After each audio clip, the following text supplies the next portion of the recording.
فأنا ناصح لإخواني بالصدع بالحق تبيض وجوههم. السكوت في مسألة الحزبية يضرها، فاصدع بما تؤمر وأعرض عن المشركين. سلامي على دماج ورجالها والشيخ يحيى ودار العلم يا سعد بانيها. Bismillahirrahmanirrahim. Alhamdulillah wassalatu wassalamu ala Rasulillah wa ala alihi wa ashabihi wa mawalah, amma ba'd. Ikhwanil kiram rahimani wa rahimakumullah. Kita lanjutkan pembahasan kita berkaitan dengan jenis-jenis kekufuran, di mana pada pertemuan yang lalu kita membahas jenis-jenis kufur akbar. Tayyib, jenis-jenis kufur akbar. Hendaknya arifkum, apa saja dari jenis-jenis kufur akbar? Tayyib, kufur juhud yang pertama, seperti kufurnya Fir'aun. Ini sangat jelas, karena dalam ayat wajahadu biha wastaiqanatha anfusuhum zulman wa 'uluwa. Kufurnya Fir'aun, kufur juhud. Apa makna kufur juhud? Masih arif? Kufur berupa pengingkaran. Maksudnya apa? Dia meyakini dalam hatinya tapi mengingkari dengan lisannya. Baik, ini juhud. Jadi endang yang Allah.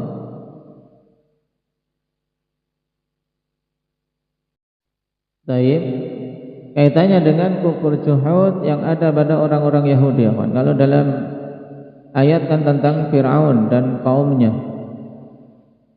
Sekarang kufur juhudnya orang Yahudi, kenapa mereka dikategorikan kufurnya kufur juhud?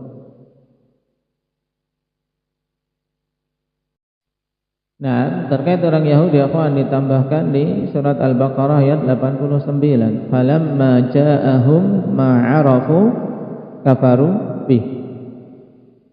Tatkala datang kepada mereka sesuatu yang mereka ketahui itu sebagai kebenaran, kafaru bih, mereka kufur terhadapnya. Datang kepada mereka kebenaran yang mereka tahu Nabi Muhammad SAW benar, hak, tapi kafaru bih, mereka kufur terhadapnya. Nah, maka ini kufur juhud. Nah, di mana apa? Menyembunyikan kebenaran, tidak mau tunduk secara zahir padahal dia tahu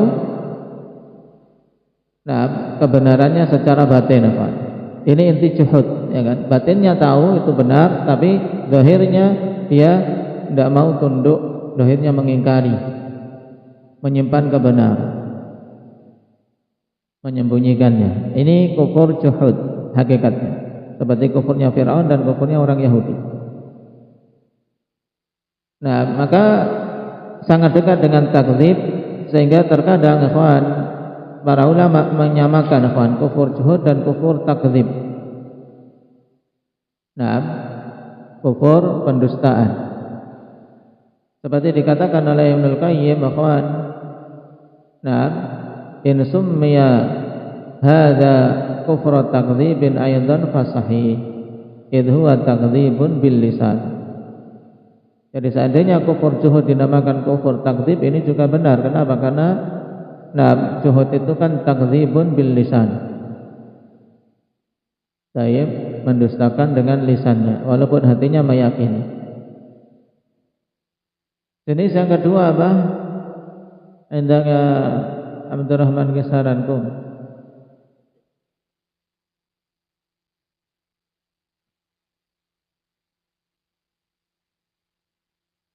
Kufur apa istilahnya? Arabnya kufur takdzib. Nah, kufur yang berupa pendustaan. Maksudnya bagaimana?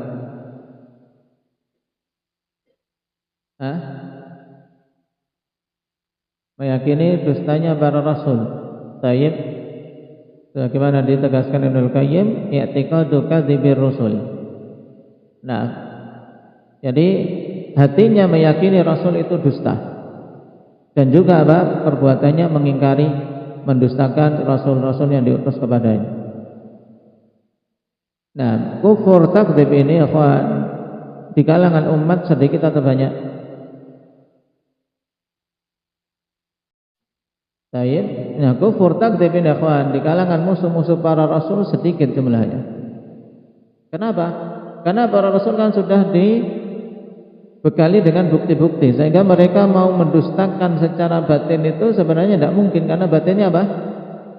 Tahu itu benar. Makanya pengikut para Rasul atau umat-umat para Rasul, mereka apa? Kebanyakan kufurnya juhud, hatinya meyakini tapi apa? Zahirnya mengingkari. Paham? Nah, kalau kufur takdzib ini luar dalamnya mendustakan. Itu. Baik. Jenis yang ketiga apa? Indah ya Hamzah.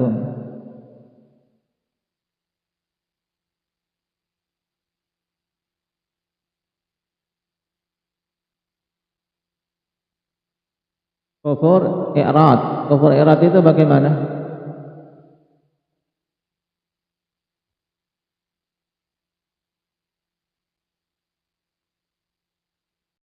Baik, kufur i'rad yaitu dia berpaling dari apa? Dari ajaran para Rasul, tidak mau mendengar. Baik, tidak mau meyakini, tidak mau membenarkan, tapi juga tidak mendustakan. Ini i'rad. Pokoknya apa? Menjauh, berpaling. Tidak ingin dengar, tapi juga tidak ingin. Nah, pokoknya tidak ingin berubah dari kondisi awal. Jelas. Anda setelahnya Iqbal, kufur apa?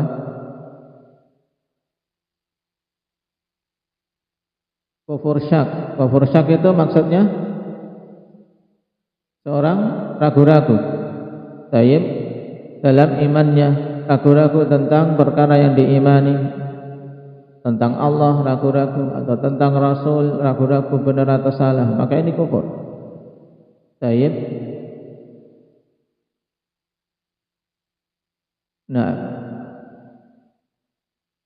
karena iman harus yakin. Apa dalilnya iman itu harus yakin?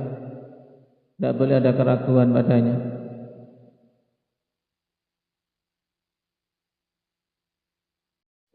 Nah, innamal mu'minuna alladzina amanu billahi wa rasulihi thumma lam yartab. Beriman pada Allah dan Rasulnya kemudian mereka tidak ragu. Berarti kalau ragu tidak dikatakan beriman. Jelas.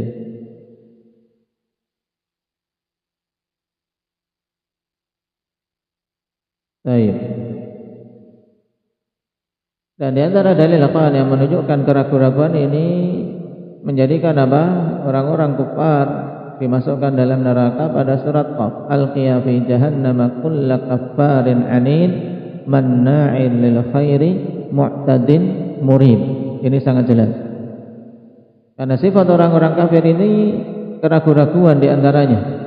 Manna'in lil khair, tidak mau berbuat baik, mu'tadin, berbuat yang tidak, murib, itu apa? Orang yang ragu-ragu.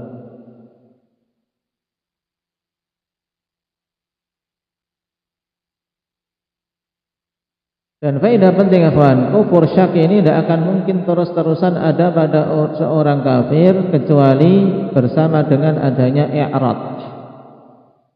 Kenapa? Karena orang yang ragu mesti dia akan berupaya memilih sesuatu yang yakin.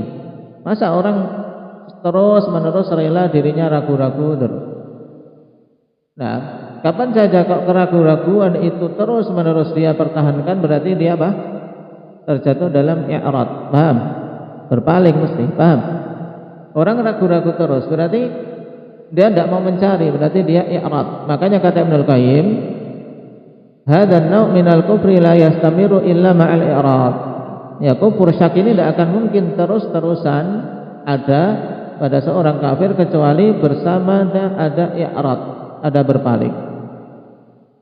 Makanya orang ikhwan, dia ragu-ragu dalam suatu hukum.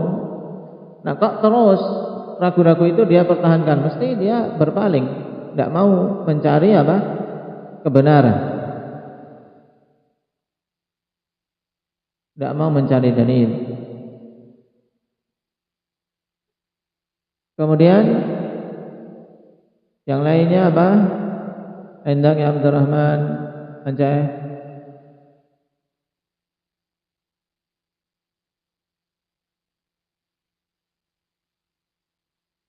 Kufur istikbar, kufur menolak kebenaran dan kesombongan. Terkadang diistilahkan kufrul iba wal istikbar. Seperti kufurnya siapa? Iblis, sangat jelas kufurnya iblis di sini. Aba wastakbar dalam ayat. Ayatnya bagaimana?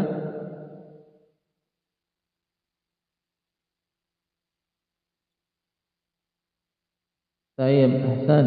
Wa in qulna lil malaikati isjudu li adama fasajadu illa iblis aba wastakbar. Naam. Barakallahu fiik. Jelas. Nah, ini kufurnya iblis, enggan untuk beriman dan menyombongkan diri.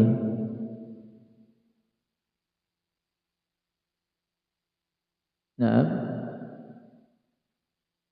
kemudian kufur yang lain raga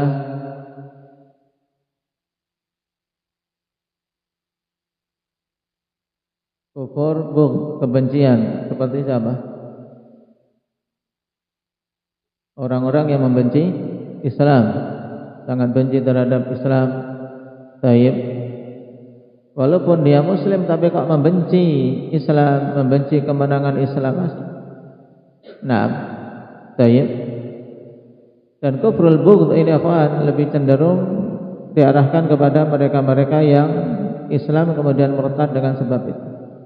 Adapun orang-orang kufar secara keseluruhan pada umumnya apa? Mereka membenci Islam.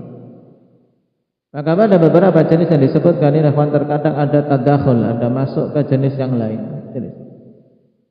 Maka pada pembagian yang lain yang lebih dakik, yaitu cuma disebutkan 6 menjadi poros kufur akbar. Yang keenam yaitu pada kufur nifaq. Kufur nifaq yaitu kebalikan dari juhud. Kalau juhud kan apa? Hatinya meyakini tapi lisannya mengingkari. Tapi kalau nifaq menampakkan lisannya iman tapi hatinya menyimpan pendustaan, kekufuran. Baik. Adapun yang lainnya disebutkan di sini, kufur taib, tawalli, mualah lil kafirin, ini kembalinya kepada riddah.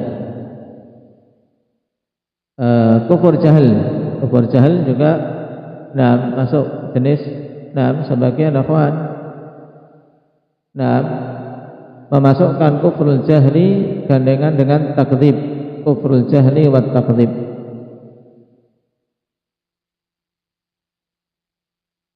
Yaitu apa? Yang secara zahir dan batin mengingkari, mendustakan sesuatu yang datang dari Rasul.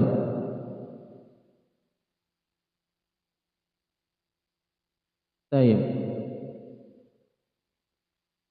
Sekarang kita lanjutkan untuk jenis kufur yang kedua, yaitu kufur asghar. Apa pengertian kufur asghar, ya kawan? Kufur asghar kullu maksiatin atlaqa 'alaiha asy-syari' ismal kufri ma'a baqa'i ismil iman 'ala 'amilih. Yang dimaksud dengan kufur asghar adalah semua kemaksiatan yang pembuat syariat ini menamakannya kufur bersamaan dengan tetap adanya penamaan iman atas pelakunya. Berarti ya kawan, kufur asghar adalah semua maksiat yang dikatakan kufur dalam syariat tapi pelakunya masih dalam lingkup keimanan. Kenapa? Kenapa tidak mungkin dia dimasukkan dalam kufur akbar yang pelakunya keluar dari Islam? Cuman datang dalam syariat penyebutan itu kufur. Baik. Dan kufur asghar di kalangan para salaf terkadang diungkapkan dengan kufrun ni'mah. Sebagaimana salah satu jenisnya, karena masyhurnya maka kufur asghar sering dinamakan kufur nikmah. Atau juga ungkapan kufrun duna kufrin. Apa penamaan yang ketiga ini? Apa dzikri? Penamaan kufur asghar? Kufrun duna kufrin, kufur di bawah kekufuran. Maknanya apa? Abdullah kata kufrun duna kufrin, apa maknanya tadi? Atau sama dengan kufur apa? Nah, itu diingat-ingat. Kufur asghar dinamakan dengan kufrun duna kufrin. Kenapa? Kekufuran ini di bawah kekufuran kufur akbar, ya. Kufur yang di bawah kekufuran akbar. Ya akbar, diingat-ingat antum. Lagi ngetren di sini kan. Nah. Baik. Kufur duna kufrin juga dikatakan kufur nikmat.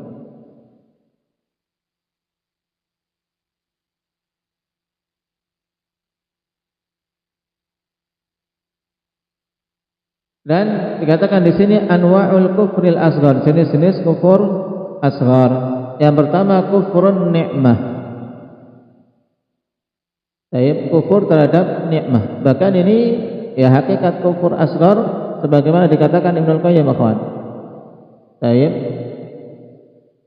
Kata Ibnul Qayyim, al-ma'asi kulluha min naw'il kufril asghar fa innaha diddu syukri alladhi huwa al-'amalu bit-ta'ah was-sa'yu imma syakar wa imma kafar. Baik, kemaksiatan ini keseluruhannya merupakan jenis kufur asghar. Kenapa? Karena itu lawan dari kesyukuran. Karena kufur terhadap nikmat. Yang bentuk kesyukuran kan beramal dengan ketaatan. Jadi kalau maksiat tidak syukur dia. Karena orang berbuat di dunia kemungkinan dia bersyukur, kemungkinan dia kufur. Bersyukur ketika taat, kufur ketika dia maksiat. Baik.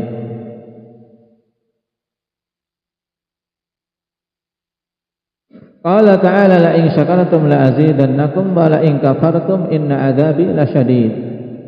Jika kalian bersyukur maka sungguh akan aku tambahkan nikmatku atas kalian. Jika kalian kufur maka sungguhnya azabku sangat pedih. Di sini wala in kafartum ai na'am bi ni'mati. Apabila kalian kufur terhadap nikmat-nikmatku maka sungguhnya azabku sedih. Azabku apa? Pedih. Ini kufur terhadap nikmat. Asalnya adalah kufur asghar. Kalau kita perhatikan dosa-dosa yang lain yang diistilahkan atau dinamakan dalam syariat dengan lafaz kufur, seperti misalnya muslim membunuh muslim yang lain, ini kufur.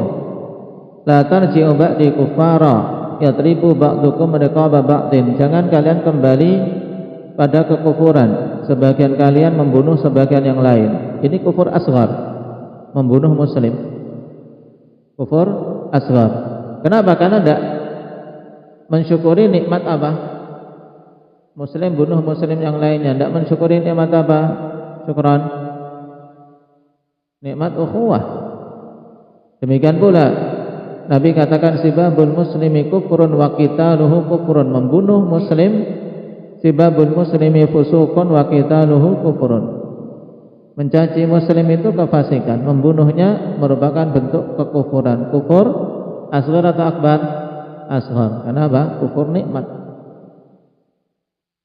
Nah, adapun yang kedua, ityanul kahin was sahir, mendatangi dukun dan penyihir dengan syarat tidak membenarkan apa yang dikatakan oleh si dukun dan si penyihir ini. Maka ini masuk kategori kufur asghar. man ata kahinan lam tuqbal lahu salatun arba'ina lailah. Siapa saja mendatangi dukun tidak akan diterima salatnya 40 hari. Jadi akibat dari dia mendatangi dukun, akhwan, salatnya apa? Tidak diterima. Maksudnya tidak diberi pahala. Tapi tetap dia wajib melakukan salat. Kalau dia kok, alah aku sudah datangi dukun, tidak dapat pahala, sudah enggak salat sekalian, maka ini lebih lagi jatuh dalam kekufuran yang lain, kufur meninggalkan salat, murtad. Nah, tetap dia wajib salat tapi tidak mendapatkan pahala akibat mendatangi dukun, bertanya dan tidak membenarkan. Adapun kalau bertanya, mendatangi dukun atau penyihir dan membenarkan apa yang dikatakan, maka ini kufur akbar, murtad, akan termasuk hal yang memurtadkannya. Sebagaimana hadis, man atakahinan fasaddaqahu bima yaqul faqad kafara bima unzila ala Muhammad. Siapa saja mendatangi dukun kemudian membenarkan ucapannya, dia telah kufur terhadap syariat yang diturunkan kepada Nabi Muhammad sallallahu alaihi wasallam. Maka ini kufur akbar. Jadi yang kedua, mendatangi dukun dan penyihir yang masuk kategori kufur asghar itu yang bagaimana? Sakit jika tidak membenarkan perkataannya. Kalau membenarkan perkataan si dukun ini, hukumnya apa? Hendak ya Jabir, kufur akbar. Baik. Yang ketiga, at-ta'nu fin nasab wa ghairu dzalik. Ta'an fin nasab. Nah, yaitu mencela nasab. Nah, mencela nasab ini juga bentuk kekufuran terhadap nikmat. Kita keluar di dunia ini dengan sebab orang tua. Kemudian mencela nasab seorang ini bentuk kekufuran, kufur asghar. Maka kalau kita perhatikan tadi ungkapan Ibnu Qayyim sangat penting, kawan. Al-ma'asi kulluha min naw'il kufril asghar fa innaha diddus syukri. Kalimat ini dalam Madarijus Salikin. Semua jenis-jenis kemaksiatan itu adalah jenis kufur asghar karena itu lawan dari kesyukuran. Nah, baik.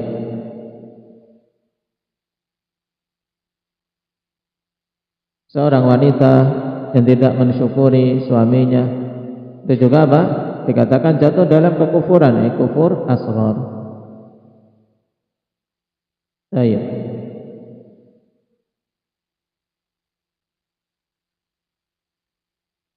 Dan pelaku kufur asghar, nah, dia berdosa tapi tidak sampai keluar dari Islam.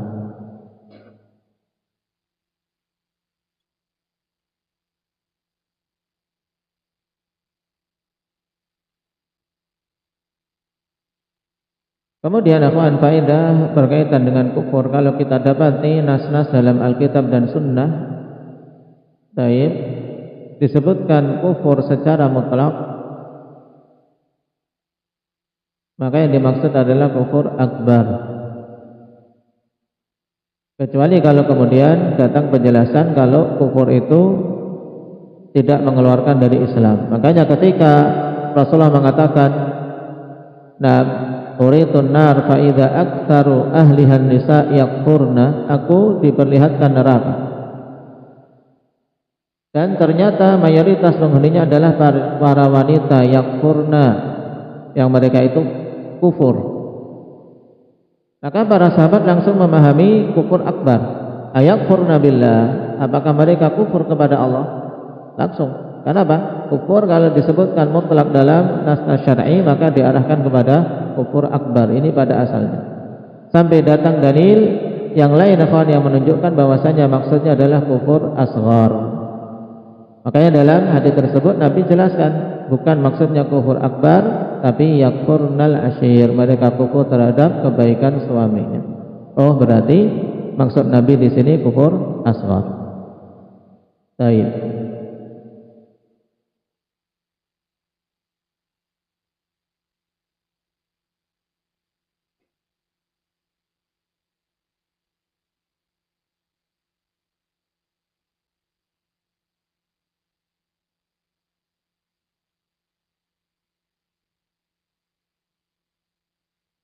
Faedah sekarang terakhir di bab ini, al-farqu baina du'a wal istighatsah, perbedaan antara doa dan istighatsah.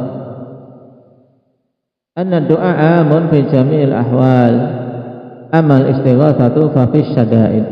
Doa itu istilah yang umum mencakup pada semua kondisi. Pokoknya kita minta kepada Allah itu namanya apa? Doa. Adapun istighatsah, dinamakan istighatsah itu kalau berdoa memohon kepada Allah itu pada syada'id, pada situasi-situasi yang genting, situasi-situasi yang hamba ini berat menjalaninya. Ini namanya apa? Istighatsah. Berarti setiap istighatsah masuk dalam jenis apa? Doa. Tapi tidak semua istighatsah itu, tidak semua doa itu istighatsah. Paham? Wa kilahuma yaqtadiyani al-ikhlasa lillahi wahda, dan keduanya menuntut untuk mengikhlaskan bagi Allah Subhanahu wa taala semata dalam meminta. Doa harus ikhlas mintanya pada Allah, istighatsah juga harus minta ikhlas kepada Allah Subhanahu wa taala.